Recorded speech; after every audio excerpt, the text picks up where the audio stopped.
Good evening and welcome to MTG-Profits. This is episode number 25, and as always, I am Devin, joined by your co-host Andy. Hey, everybody. And we've got a little bit of something special in store for you today. Andy's helped to line up a special guest, and we'll introduce her in a little bit. But as always, to start off the podcast, we want to mention to check out the website at MTG-Profits.com and also to check out some of the YouTube videos of some arena games, matchups that we've gotten up there. So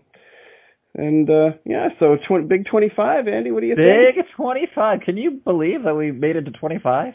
It's been a little bit. It's about half a year already. I know I've sort of felt that way before, but I was like, wow, it adds up, you know. I guess you figure we're doing it every week here because, you know, that's how we roll. So absolutely. It just rolls on by. It does. Time goes fast. Yeah.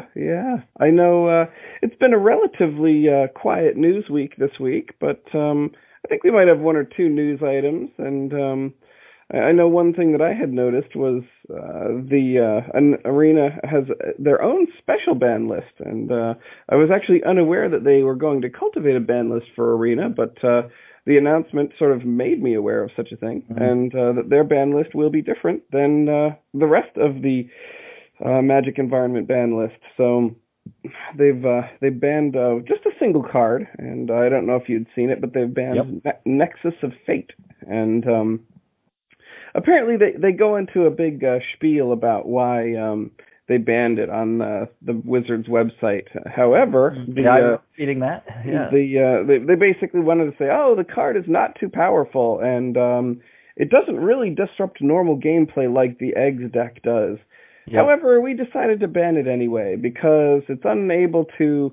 The online version or arena doesn't allow for shortcuts like real tabletop Magic does. Yeah. And basically that was their little doublespeak for people have been complaining about it nonstop on Reddit. Mm-hmm. So we caved and we have banned the card. Yeah. To be honest, I haven't even seen the card played on arena. I think I've seen it played maybe twice. And I will say it's that one, it's probably, a couple different decks. But yeah, it's in those Surveil decks, and it's one of these things where the guy just keeps drawing cards. Then he takes another turn, draws 20 more cards, takes another turn. And it just repeats endlessly until he finds whatever the win condition is, whether it's to mill you out or something else. And I will say it is fairly annoying to sit there. You have felt the wrath of the It is. I think some of those, it's just annoying to sit there. And like I said, there's no real shortcuts, so it's like, it's just this endless loop of suckiness. So the banning seems like a pretty good idea to you, realistically. I think so. And I think one of the points they made in their arguments, too, was this is a digital format. And you've got to, do the rules and do the play style and everything to relate to that format. Some things that are done on the paper format, works and play differently than they would in a digital format. And you've got to adjust this particular format and property for that. To reflect that style. Yeah, some things just might not make sense, like on arena, that you would do on paper playing the game. Yeah, I think that's reasonable, especially in the case of some repetitive thing where you're just clicking next, pass. Mm-hmm.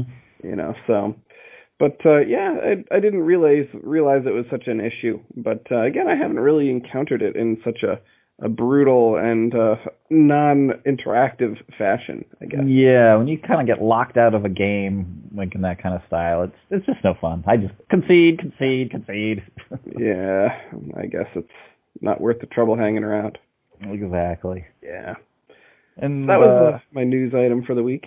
I guess speaking of Arena, a couple of little things. There was an update to the Arena last week. We mentioned that. It happened last Thursday, where there was some numerous updates to that. So there were a number of fixes, and all of that's gone into play. So check out those changes. You'll see that online. I haven't really played around with it a whole lot. You can see some of the new formats with the some of those changes are in effect now. So check those out. You might have seen there was an event this past weekend. There was a singleton event, the Danny Trejo singleton event, where you play with Danny Trejo as your avatar, and then against, I forget what his other name is. Oh gosh, I couldn't tell you. I couldn't tell you. He's, I think, some streamer guy. Okay. So. Oh, that's funny. The other player would play as him. I don't know who he was, but there was a chance for every one win that you got, you could get a duress, an alternate art duress, and if you got 5 wins in a row, you would get a alternate art Gulta, the primal hunger. Ooh, I like that. I can't remember what his last name is, but nice. And you could enter the event unlimited number of times, and once you had 2 losses, you were out of that round, I guess, or out of that game. Okay. I played just a couple times, and I did get the alternate art duress. I was able to squeak out 1 win. The alternate art duress, I don't think is an original art. It's I want to say it's probably it looked like the kind of 9th edition art style or something. It definitely looked like something that already exists. I'd have to look back to see if that's the case, but it does look that way. It doesn't look like anything brand new. Like brand spanking new. Okay. Mm-hmm. And I haven't seen what the Galta one is, but I imagine that one. Well, that one might be new. I don't know. I would imagine it would be new. I would imagine, but don't know for sure. So yeah, hopefully you check that out. Maybe got your free card. I'm not really big into the singleton, so I didn't really make a No, so. I have not ever made a singleton deck. So it seems like commander without a commander. Why would I do that to myself? Yeah, it just wasn't. It's even less fun than usual. Yeah, funny. not so good. And I guess the only other news item I have, and I don't know if you saw this, Deb, there was a teaser that was released 2 days ago, I think now, over the weekend, or maybe it was Friday, for the upcoming new set, War of the Spark. So it's like about a minute trailer that you can watch on YouTube, kind of giving you a teaser for War of the Spark, the new set coming out in April. And it kind of, in the trailer, you see a big tower, and the tower has stained glass images of all the different planeswalkers, and then the camera focuses in on one of the images of Gideon, and it breaks through the mirror, and inside you see one flickering candle on a chandelier, and then that candle goes out. Oh, good. So there's some, hints that maybe is it at the end of Gideon, is that the end of Nicol Bolas, and you see the image of it as it fades, kind of looks like 2 big horns. So presumably Nicol Bolas gets horns. Destroyed by the more supreme planeswalker. Possibly. I think it's maybe time for a shakeup. Man, they need to lose some. A major character die. I think that'd probably be good. But I would say so. Although it seems like they've moved away from him and more towards that white lion. I can't remember the Johnny. Yeah. Johnny. Yeah, exactly. It does. But that also, thinking of the speculation part of it, and I guess from the name alone, are we going to be seeing more, either A, more planeswalkers, or B, more cards that have some sort of interaction with planeswalkers? You know what? We have enough planeswalkers, and they keep churning them out every new set anyway, so that seems like nothing new to me, honestly. But it seems like as they add a bunch more, they should lose some. So, that sounds like reasonable, I'd say so. I would have thought, Garruk would have killed some off in his hunting times. They sort of moved away from that whole, he's disappeared. He's too violent. We can't have him in our sets anymore. That seems to be their approach on that. They're like, well, he hunts other planeswalkers. Well, he's attacking a woman. That's what we can't have. Oh, no. Shut it down. Shut it down. They seem to be moving away from just the straight offensive type of planeswalkers, I guess. But we haven't seen Garruk in the longest. But they just sort of I guess stopped supporting any storyline associated with him. But didn't actually kill him off. No, I don't believe so. Yeah.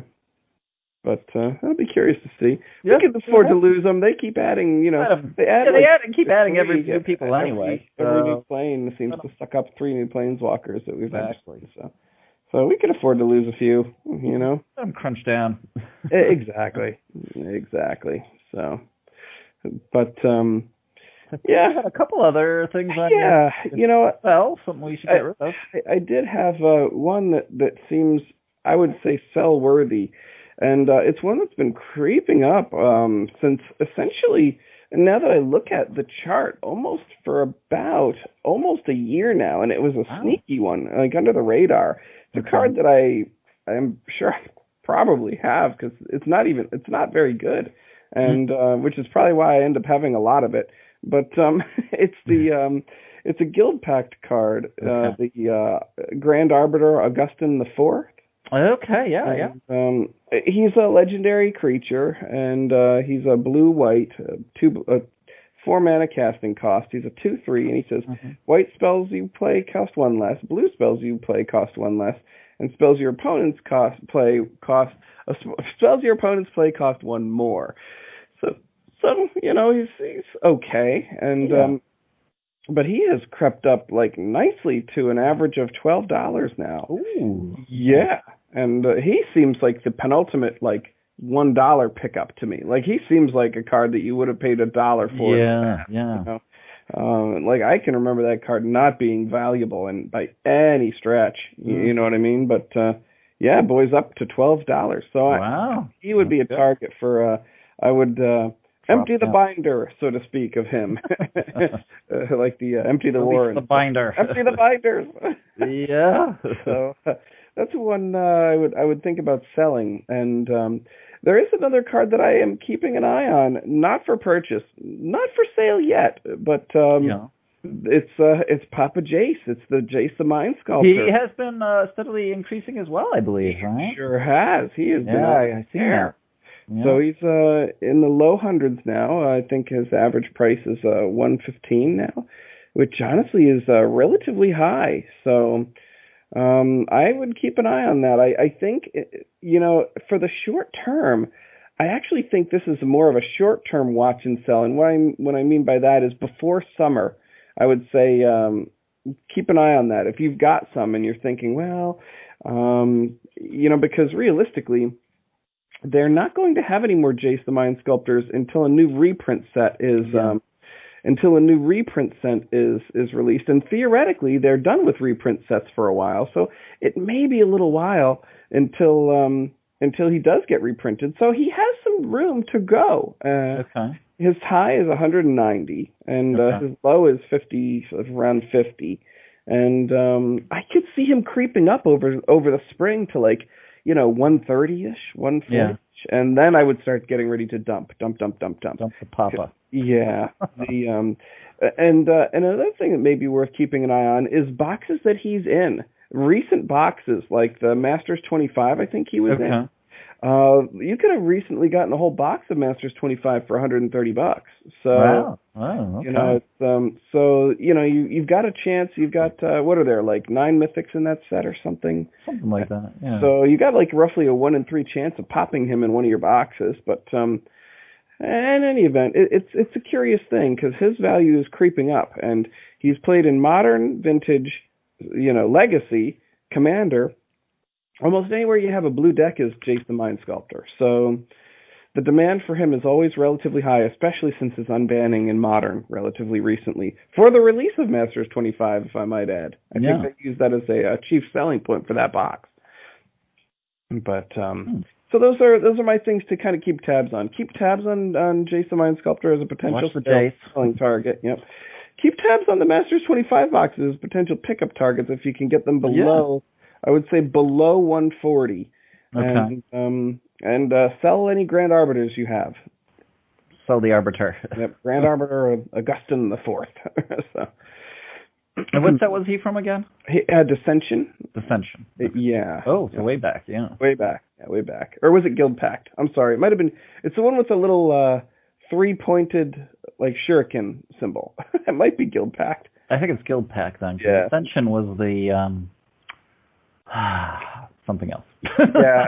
I remember now. It's funny they're getting so they're just getting crazy. So Grand Augustin. Oh, he was reprinted in one of the Masters as well. Yeah. Dissension, was the original. Yep. So very nice. Good deal. Cool. I think you might have something special planned for us. Yeah, I think if for you long-term listeners, we are happy that you're still sticking with us, and anyone new, we're glad that you joined us. If you remember, way back in episode 10, we had our first guest on the show. We had Travis on, and we talked to him about Magic. He's a local player. And we're bringing in a special guest as well for our 25th episode. So, we try to mix things up here a little bit and love to have guests on the show and talk to them about Magic and ask them a few questions. So we have another new guest as well. So we're going to give her a call and have her join us and talk to us a little bit about Magic. And this is going to be someone from my local gaming area who was gracious enough to join us. So let me put her on the line. We're going to get her talking with all of us here.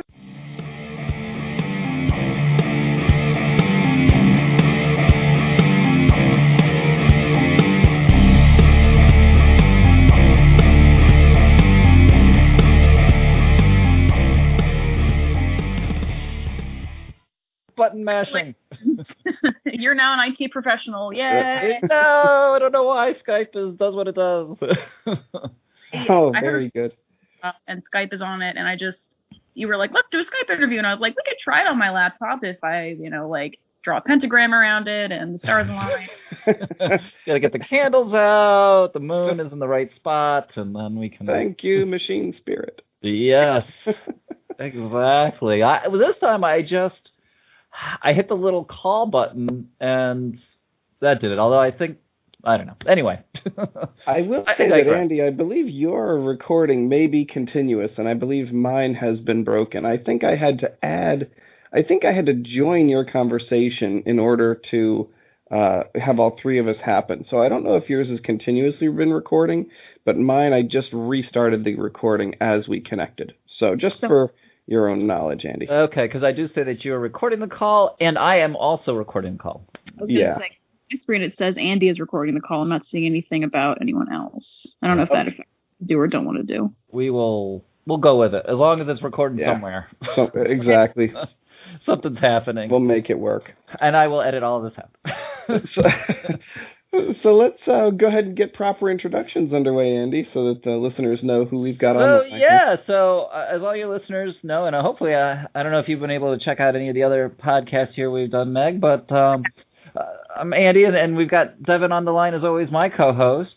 And every week we talk about Magic the Gathering. Specifically, we're geared more toward talking about the finance of Magic the Gathering, the cards, and buying and selling, and the kind of the market of Magic the Gathering. But we dive into the news and also talk a little bit about other card games and kind of gaming in general.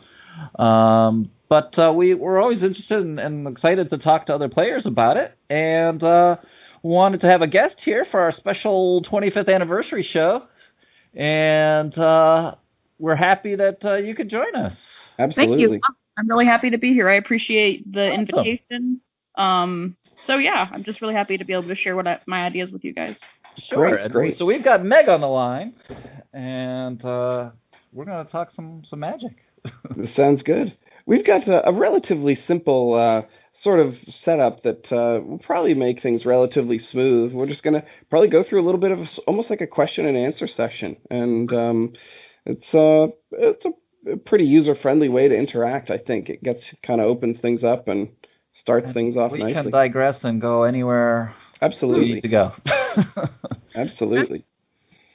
I guess probably one of the basics is tell us a little bit about yourself in regards to Magic, and sort of more specifically, maybe when did you start playing, and how did you get into the game? All right. So way back when, so I'm 24, and the thing that really got me into Magic was actually Pokemon, if you can believe that. We can believe it. My brother and my dad and I used to go to Books A Million, which I believe is now a defunct business, and we would play in Pokemon League.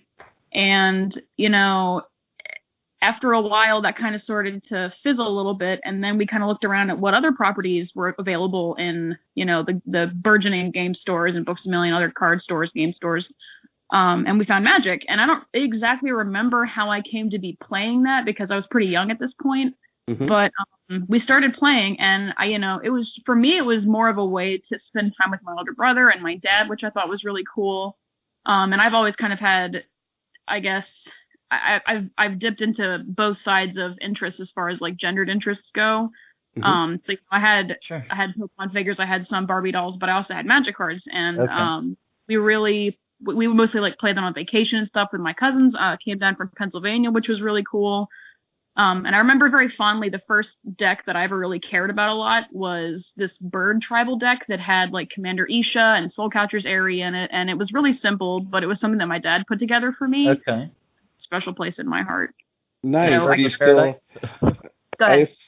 I assume you still have that today? I actually, it's probably in pieces somewhere around the house, but as I'm sure you guys know, once, like, I don't know if you guys organize your cards, I sort of do, but don't really. It's a love-hate relationship with card sorting. Yeah. At the same time, like, I should do this, and, I'm all inspired to do it, and then I actually look at the bulk of what you have, and it's like, oh, God. That's the hate part. I know. I've got piles surrounding me at the moment. I have not yet sorted. Yeah, that's funny. That actually leads a little bit into one of the questions I was going to ask you sort of further down the line, but the segue is too perfect. Go for it. One of the questions that I was going to ask is, and this is actually somewhat prescient because you're relatively, I would say you're younger than we are, so you have a different. I'm curious about your take about some things, because what I've noticed at my locals is that a lot of times players will play essentially a standard legal deck. There's a lot of F&M at my local game store, and people will collect their decks and play with their cards, and then almost instantly, once that standard season is going to start to rotate, they essentially dump all the cards at pennies on the dollar. Usually they'll garner about 20 to 25% of what they paid for the cards and immediately throw it into the new standard cards. And I was curious to see if you actually sort of get rid of your cards and rotate them, or are you more of a hoarder where things just sort of linger in different binders in different areas in the house? Speaking from the hoarder standpoint, I know I think we're both hoarders. Yeah, we're a little bit on the hoarder side.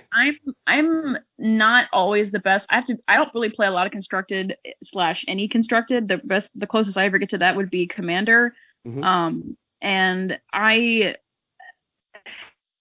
have, as you were saying, like the hoarded binders of things. I have a play set of Archangel Avacyn sitting in my binder right now that, I look at every now and then. I'm just like, I really should have sold these, and I didn't. So kind of have to, my recent push has been I got my pre-release promo was actually a Hydroid Crisis with the foil and the date on it and everything. Oh my, really very nice. So sell that immediately. We say sell it. I have sold it. So every now and then, I check the TCG player and be like, did I get a good deal on that? And I got about 35 for it, which was pretty good. Yeah. So, I kind of have to make myself do that in the moment, because if I don't, I just sit on it. Like, I'm sitting on a lot of. There have been some investments that I've made. Like, I'm sitting on a box of Eternal Masters from a few years ago, waiting to sell that at some point, or do a friend cheapish buy and draft and then pull the cards and sell those. I don't know. I would keep it boxed. I would keep it sealed. No, it's still sealed. It's sealed in my closet, inside a bag, inside another bag, so that not even water can get in. It's very protected. Excellent. Yeah, that will slowly creep up, I think, and that has also, as we discussed earlier, it has Papa Jace in it, so we've seen that one climb quite a bit, and those Eternal Masters boxes are going to slowly creep up, I think. So I would not tear into them for singles. Yeah, no, we haven't done that yet. I've been pretty good about sitting on it. I'm just kind of, I don't know. Yeah. It's like $100 if I want it, but Exactly. Yeah. Exactly. Gotta wait. Yeah. So I guess that also kind of leads into, from what you were saying, Deb, so what kind of formats, or what format do you typically play then, Meg? So I absolutely love Limited. Okay. I don't want to insult those who really enjoy Constructed, but I feel like Limited is the most pure form of Magic, because you're taking not only your play skill and testing it, but you're also testing your card evaluation and your ability to read signals, but also your ability to construct an effective deck. So I just feel like it is great. Yeah, it is great, and you don't have to be as studied on the current meta as you might otherwise. Yeah. So I think it's sort of meta, but I definitely don't like read a lot of standard articles or anything, but I do try to kind of by word of mouth pay attention to what's going on with archetypes and limited. I don't always agree, but then obviously you play with it after a while, and they're pros for a reason, and their evaluations tend to be correct. So. Yep. That's exactly right. And I really like how you can just jump in a limited game. I really appreciate the fact that you could have someone that hasn't played Magic for years, and you could be like, oh, we're going to buy a box, and we're all going to split these up, and we're all going to draft these. There's 8 of us tonight, and we're just going to have fun with these cards. And that person that doesn't need to have even brought any cards with them can still have fun with the group. I think that's fantastic. Yeah, I think it's really good. And it kind of gets back to the heart of tabletop Magic, which I think or like kitchen table Magic, I guess, which I know a lot of people have a lot of fondness in their heart for, myself included. Absolutely. I think we're pretty big casual kitchen table kind of Magic players. I mean, that's kind of how we started, and still pretty much do to this day. Is really just keep it casual and all sorts of different cards and all sorts of different sets and all that. So I think it's just a easy way and fun way to do it. Mm-hmm. Absolutely. So what do you think is typical for you on? So you mentioned Commander. So I guess that's probably one constructed type of Magic that you do play. Mm-hmm. And how often do you think you get to play that? So my boyfriend and I and his brothers played for a good amount of time a few years ago, pretty regularly, like I would say once a week or once every other week. And then we kind of fell out of that. So I picked it up again recently with my brother and his girlfriend and some of our friends as well. But it's not something that's necessarily like a weekly thing, but it's more like hey, do you want to come over and do this? And my decks need some shaping up because they've been pilfered for like a Snapcaster Mage or a Karn or something. Sure. Yes. So some of them are in pieces, but some of them are together. But the ones that are together are kind of not like the most powerful. So it's a process of getting that back up to speed. And I've actually begun making a list because you play with people who actually have put together like effective decks with a plan. And you're like, oh, I should probably do. Yeah. It's funny because I have such a love-hate relationship with Commander as well. I love the casual nature of the format. I love the non-rotating structure of it. I love how it's a more casual. The players tend to be more casual. I love all of those things. I hate how long the games take. Yeah. And that's between the turns.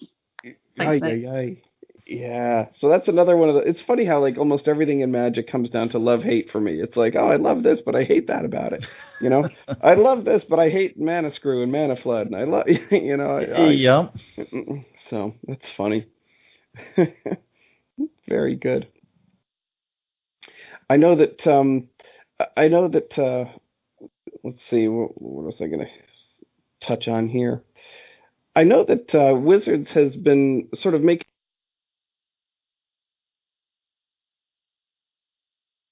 Arena, and I know they've had the Magic Online for quite some time, and I've dabbled in that as well. But I know they're really kind of pushing hard. I'm curious, have you tried the online, the Magic Arena specifically? Yeah, so we played a good amount of, and when I say we, I mean my boyfriend and I. Mm-hmm. We played a good amount of Moto, and it's kind of like, it feels different than playing paper Magic. So we had kind of a love-hate relationship with that for a while. To give you an idea of how we felt about it, we renamed the application on our desktop the Money Funnel because it's so easy to just like have your credit card in your hand or your debit card or whatever and say, oh, we'll just put some more on or some more on, and then it just keeps going. So we played Moto for a while and then we stopped. I really did enjoy the flashback drafts on there because up until about 6 years ago when he and I started dating, I had played Magic sort of intermittently. Like I remember clearly playing when Shards of Alara came out. I remember playing Draft when Innistrad came out. Yes. But I haven't really been playing consistently since about 6 years ago. So seeing those flashback drafts is really cool for me, and getting to be exposed to those older formats and say like, oh, well, where does Ravnica have its roots? Oh, here. Where did the Planeswalkers come from? Oh, there's actual the Jace Beleren, there's the Chandra Nalaar, these kinds of cool things. But we have been playing Arena, and I really like Arena. We played some of a game called Eternal. Have you guys heard of that? We have. I actually installed it, but I haven't really actually played it yet. I have the same thing for me. I have the icon on my desktop, and I have not touched it. We're going to have to revisit that, apparently. So when Arena was released, when people who were able to give out their beta codes gave out their beta codes, we got one, and we stopped playing Eternal habitually then. But it really is like if Magic and Hearthstone had a baby. The interface is really nice. It kind of scratches the same itch if you enjoy doing limited. I don't believe they have a sealed that you can really do, but they do have constructed, and there is a pretty dedicated community that follows it, which is cool. So Eternal's a good place to go. But yeah, we do Arena now as well. Like obviously they don't really have like flashback drafts, but we'll do like an Amonkhet draft if it comes up or whatever. We like to, I don't know, that's honestly, we've been doing a lot of that lately. I really do enjoy Ravnica. Boy, it sure is easy to get in and bang out a few games very quickly. It's almost the speed so of easy. it is really nice. It really is. Old and just sitting at your computer for 2 hours or like waiting for a draft queue to fill up. Now, I don't love the interface of not having a human pick the cards in front of you, because it's like drafting that and then drafting paper Magic is really just like two different things. It is. The entire experience, I would say, almost feels like you're playing against bots, realistically. Yeah. That's one of the biggest, I would say, like long-term complaints that Andy and I have had, is that there's so little interaction. You can't talk or text even with the person on the other end, other than the pathetic 4 emotes or whatever they give you, which are terrible at conveying any sense for what you're trying to say. Yeah, so, and it's like, are you saying it sincerely or are you saying it sarcastically? Because there's always that little bit of. Absolutely. And it's funny, it's like they almost want to like limit the interaction of the players because they know that the players can be such tools. For lack of a better way to put it, it's like they're like, well, we can't let these people communicate with each other. It'll be a disaster. Yeah. I mean, I think that's kind of one of the good with the bad. I mean, there's going to be some people who will be, very pleasant and will be nice about it, but then you'll have these others who will just miserable, be miserable and trolls and be nasty and whatever. By the fact that they're not face to face with someone and ready to get salty, so they feel like they kind of have to stop that before it starts with the limiting emotes. But yeah. That's funny. Speaking of troll-like players, do you feel like how has your experience been as one of the elusive female Magic players? Because we always wonder about this, because you always read online articles about how women players are treated poorly and they're not respected as players, and you read this kind of thing. And has that been your experience? So yes and no. I think part of something that has altered what I have experienced has been the fact that I was preceded in the community by my older brother, and my boyfriend's also well known in the community. Mm-hmm. And I feel like the community that we have around here in Richmond, Virginia, is really exceptional in how the players regard one another. And it's only really been like when I leave that I have encountered people who make kind of snide remarks or insinuate that I don't understand something, or insinuate that I haven't been playing very long, or insinuate that I don't know what I'm talking about. And that's rude, but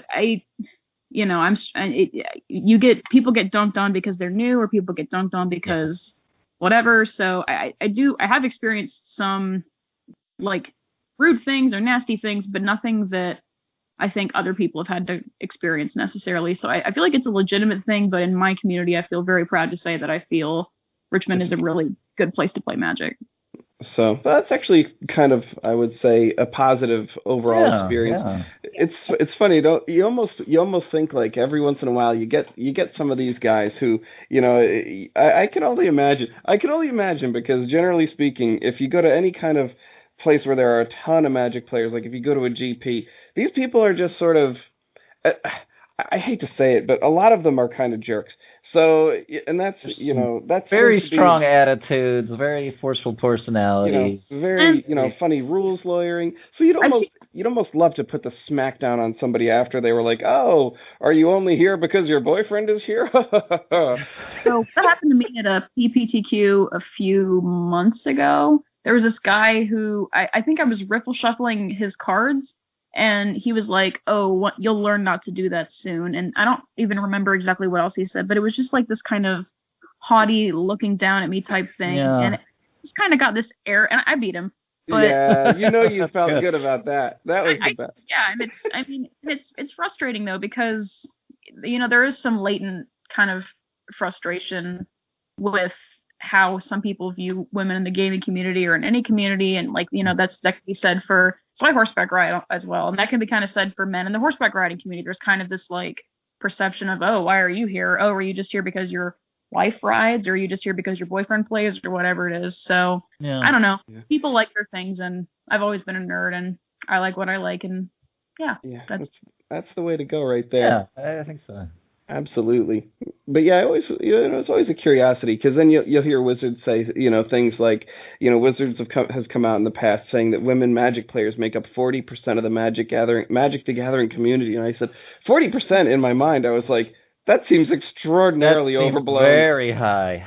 I can't, and that maybe that's just in my community, but I mean, we have rousing FNMs. I mean, there are 40 people every Friday night at my LGS, and I've never seen anything close to an almost 50-50 male to female ratio there, which I don't know why they would come out and say that, other than to sort of promote the idea of inclusivity, which I think has some merit, but I think artificially inflating your numbers, I think, is probably detrimental to your cause, but yeah, I feel like they wanted to seem less like a boys' club, if I had to perceive that, but I don't know. I haven't really perceived that myself. But that being said, I would guess that if you go into a store full of people who are standoffish and say like, oh, like, are you just waiting for your boyfriend, or are you, XYZ, that would certainly kind of put on a certain perception, and regardless, of gender, that would be off-putting. Yeah, exactly. So I just feel like it would depend more on how the community wants to view itself and treat itself. And I do feel like Richmond has a really exceptional one. That's excellent. For you guys, Richmond, if you're listening. That's right. We should have a few from that area. I would hope so, but we're big in what was it, in Brazil or something? That's where all of our listeners are from, apparently. It's funny. It's funny, the amount of international listeners is strikingly odd. And I was like, do they speak English as a native language in Brazil? I wouldn't think so, but English thing or something. That'd be cool. Strange demographics in our listener base. So who knows? But I guess along those lines too. I mean, do you think the number of women playing has grown at all, or is it? Absolutely. Okay. Yeah, and I think it's a good thing, because everyone, my experience as a woman is different than your experience as a man, I'm sure, and just kind of having that incorporation. Plurality of experience. Yeah, exactly. Yeah. I think it's valuable, and I think if it's forced, or if it's inflated, like you said, that can be detrimental, because you don't want to misrepresent something. But I think that kind of having it be more like supportive and inclusive, and like, hey, this is a game, do you want to play with us type attitude, instead of being like, oh, you can't play with us, or something like that. It just, I don't know. I feel like that's why we're all here on the planet, isn't it? To coexist and have fun. And absolutely. So I wish from a Wizard standpoint, I love the idea that they're trying to sort of promote that style of inclusivity, but I almost wish they would almost promote the game more. And instead of, I think they should try to plant the seeds to help the game flourish at the local level. Mm-hmm. And by, sort of like the rising tide raises all ships, so to speak, where they're like, oh, we're going to send the local game stores this product for free to get new players to play the game, or, we're going to do this, and we're going to do, I would love it if they would sort of, promote the game itself, as opposed to almost an agenda-driven drive to, like, oh, look at how inclusive our game is. You should play it because, of this, that, or the other. I almost wish they would, say, look at how awesome our game is. It's fantastic. Once you try it, you'll like it. It doesn't matter who you are; everyone loves it. Sure. And I wish they would take that approach. And unfortunately, that seems to not be their interest. Yeah, I think there's a good amount of.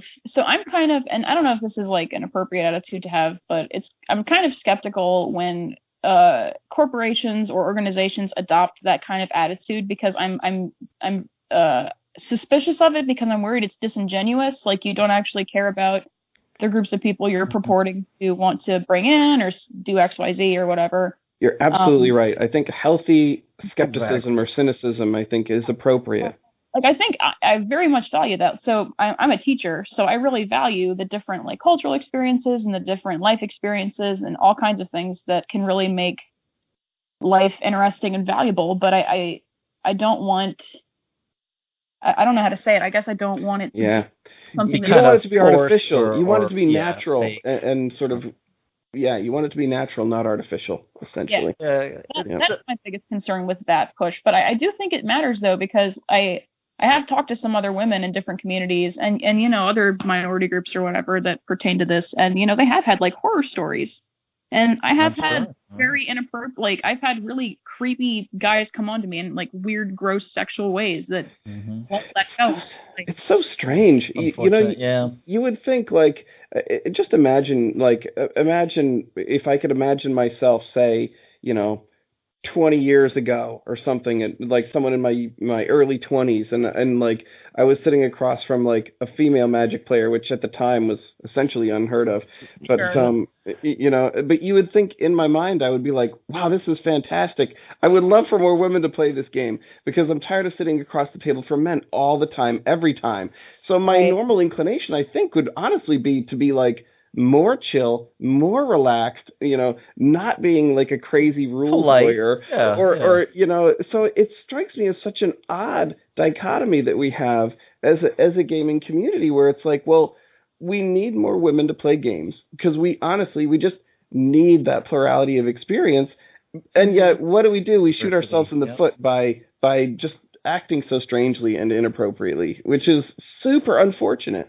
And then you wonder, like, why is this the case? And then you wonder, is it like the demographic that we attract, or is it like, I'm not really sure. I don't really know how to fix these problems. Like these nerdy interests tend to have kind of people that tend to be a little more introverted or socially excluded, or, it's really interesting to see kind of this renaissance of nerd culture coming into the forefront of absolutely American culture, like with the board games revival that's happening right now with, I don't personally care for the show, but the show Big Bang Theory's whole thing is like, well, they're so quirky and nerdy, wow. And it's interesting to see how that's being kind of put in the light of cool now, I guess. It's in the limelight. And cool to be a nerd. Yeah, exactly. It's funny because that definitely is... There's definitely something to that, and you're absolutely right. We've sort of had this like giant surge of nerd culture. It's cool to be a nerd or movies, geeky, but I will say, like, that the feeling is different than it once was. I can remember, I remember back in the day, it was like, if you brought your Magic cards to school, at the time, you wouldn't really even want people to know you had them, other than the other people that would play with you, because they would, you'd be horribly ridiculed or ostracized, or even to the point of your cards being discarded by the teachers as like it was. It was seen as like some sort of devil worship. Yeah, it wasn't really sociably. God, sorry. Yeah, it wasn't really a social kind of thing or something that was really accepted, or you would really kind of wanted people to know or expose them to. But I also think that sort of engendered a certain more like close-knit or tightness of the community that was accepting of all people. Yes. Because it was a totally different experience where you were like, if you came across someone that was like, that played Magic or had interest, you were like, whoa, you play Magic? I do too. You were shocking. You were instantly, you were instantly friends with that person. It was like, I find that is completely lacking now with the sort of resurgence in nerd culture, I would say. It's almost like weirdly exclusionary and not inclusive, whereas historically, it was like, whoa, you like computer games? Oh my God, or like, and again, that probably dates me as well. Like, but still, like for me, it was Pokemon. For me, it was Pokemon figures that I would take to daycare, and I'd be like, guys, look at my cool Pokemon figures, and they'd be like, wow, you're such a wiener, and yeah. Yeah, so it's sort of funny. It's like we've gained something in the form of eyeballs, and the companies have gained something in the form of dollars, but I think we might have lost something in the form of cohesion. I feel like, I don't know, it's like we've gained, but we've lost as well. Yeah. Like, you're not a real fan if you don't like XYZ, and it's like, well, or like you're not a real fan if you haven't read the comics, or you're not a real fan if blah, blah, blah. And it's like, well, how about you just let people like things? You know what I mean? Yeah, it's like a true Scotsman argument in there somewhere. That's exactly right. Yep. Yeah. So it's crazy, but like I think going back to what you said earlier too, I think it's probably multiple reasons for all of this. There's some things with the demographics, it's some things with the maturity levels. I mean, it's probably not just one thing that's drives some of this, but it's definitely changes in the environment as things have, I guess, as the popularity has risen and the exposure. Yeah, absolutely. And especially all the online presence now, and these esports, and more tournaments, and streamer personalities and everything. Yeah, exactly. You get these personalities. In the video game world, anyway, they're making commercials now. I mean, I didn't know who that guy was, but apparently someone did. Apparently, he was commercial worthy. Absolutely. Yeah, I guess it'll be curious to see where this all goes. I generally like, the uptick in interest. I think it's good for the companies. I think what's good for the companies is good for the players as long as the games are stewarded properly. And I think I'd like for a little bit more sort of robust competition for Magic as well. I feel like they may be the unintended beneficiaries of sort of largesse when it comes to spending. They're the biggest in the market. They've kind of got the stranglehold on everything, so they kind of get the benefits whether they deserve it or not. That's right. In some way. That's why I'm curious. I'll have to try that Eternal and see, just to see what other games look like. I love to dabble in other games, and go ahead. Sorry, I feel like I'm cutting. Sorry. To comment on that too, I believe LSV was one of the creative minds that was working with Eternal, so you can definitely see Magic Blood in it. Excellent. That's been the case too for a lot of these other card games and variants. I think Ascension was some former Magic players, and there's a couple other ones too like that. Mm-hmm. Even the more recent Artifact, which was Richard Garfield designed. Yep. It's a shame that didn't do as well, but it was quickly disenchanted. Unfortunately, the Artifact was destroyed. But I know Devin and I have talked about this lots of times in the past about Wizards and the local game stores and kind of how they've been kind of squeezing the local stores and moving them out of market and putting more products of themselves out online. What do you think about kind of how Wizards has been toward the local stores in the community? Or do you even have a sense for it, too? It may be something that maybe people aren't really paying attention to, honestly. Somewhat tangentially. I mean, I know that they have pushed to do, like, for example, they recently shifted from the Pro Tour to the Mythic Championship, and I was actually at GP New Jersey, and they were talking about how they're shifting away from doing coverage for that, like live coverage. Mm-hmm. And I really just think that this is, I mean, I'm not, a CEO of a multi-million-dollar card company, but my perception is that if people at home can't, feel like they're a part of it too or something like that, then it's not the trend that Magic should go in necessarily. I know they're moving more towards doing online stuff with Arena, like esports and the other. I have concerns about paper Magic as it stands now because they're pushing a lot towards Arena. And don't get me wrong, I like Arena a lot, but I know they recently, I think that it's banned Nexus of Fate and like Best of One, and they're pushing for Best of One in constructed matches. That doesn't make any sense to me. I thought doesn't that like really emphasize the effect of variance? I don't understand why you would want to do that in a setting where you're trying to emphasize skill over variance. But again, I'm not a Magic CEO, but that's my perception. No, I would say that's pretty much right on target. It seems like I think that Wizards understands that the digital is the future, at least monetarily, and it's sort of a funny thing because they can sell 1/4 of the amount of packs that they do currently and break even with their current sales. So it's sort of this direct to consumer is financially hugely beneficial for them, but I think they do it on the backs of some of the people that built them up, their infrastructure. Right. It's almost like you're blowing up your foundation to have a prettier roof, and I think it's sort of a problem because Magic is not a fun game to watch. And they're really... No, it's not. It's really not. It's not that entertaining. No, it's really hard for them to, when they talk about esports and how popular it is, it's like, it's way more fun to watch a game of like Overwatch or League of Legends or something than it is to watch people play Magic. As people who love the game of Magic, I don't know anyone who loves watching it being played. And that says something for you right there. What that means is that people that play Magic, don't want to watch it. People that don't play Magic would not understand what they're seeing. Yeah, so, I think that's the biggest problem with Magic is that, like, especially with paper Magic, when you're, at least with Arena, you have the arrows or the actions that are taking place that kind of can imply to the viewer whether or not they're educated on what they're seeing. It can kind of imply to them what's happening. But if you're not, you're just, like, if you're watching paper stuff, like, you point something at my card and I don't play Magic. I don't know what this does. So you lose viewers that way. Absolutely. Even when you know what you're doing, you could look away from that game for 2 minutes because you're talking with a friend and look back and you're like, whoa, what happened? I have no idea how the board state got this way. It's a totally different game. Yeah. Yeah.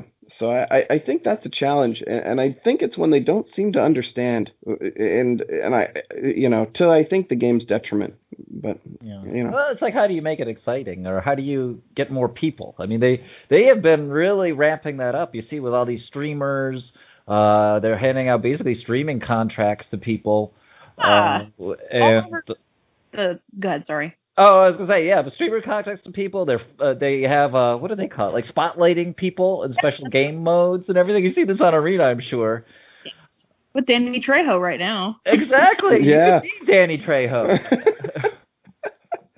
Because I'm sure he's a big Magic player and knows everything about Magic. Oh, he loves Gigantosaurus. I saw it on TV. Oh, so funny. We'll see. I guess time will tell. We'll see how this trend works out. But I wish they would support their local game stores a little bit more than they currently do, and they seem to be only moving away from that direction, which is unfortunate. I'd probably watch celebrities if they played Magic. Only to laugh at them.